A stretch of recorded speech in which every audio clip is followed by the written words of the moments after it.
Buongiorno, mi chiamo Yulia Yukhno, sono attivista belarussa, mi sono trasferita in Italia 2 mesi fa, ho chiesto l'asilo politico qui in Toscana. Io sono attivista belarussa, sto combattendo per la libertà e democrazia del mio popolo belarusso che sta soffrendo e anche insieme a me sta combattendo per la nostra libertà del nostro paese, che adesso ormai è sotto occupazione di 2 regimi dittatoriali, di Lukashenko e di Putin. Io oggi vorrei presentare un progetto importante per i bambini dei prigionieri politici. Vicino a me è la moglie di prigioniero politico che adesso si trova in carcere. Questo progetto è molto importante e io sono molto grata a CISL Veneto e a tutte le strutture della CISL che stanno partecipando nella nostra raccolta anche, che facciamo per sviluppare e per realizzare ancora questo progetto.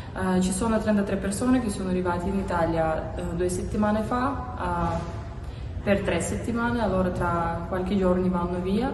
Sono le famiglie dei prigionieri politici, famiglie dei rifugiati bielorussi, che abbiamo tantissimi, abbiamo più di 40.000 persone che sono state arrestate e non so quanti sono rifugiati politici perché non c'è la cifra precisa.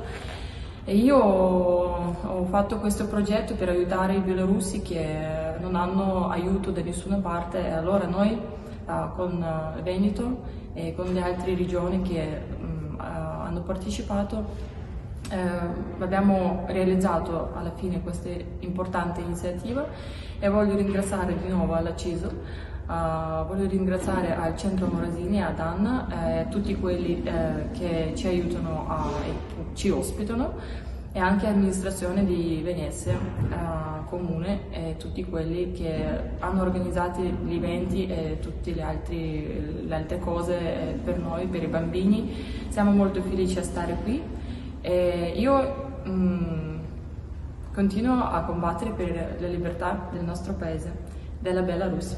Живе Belarus, viva l'Italia!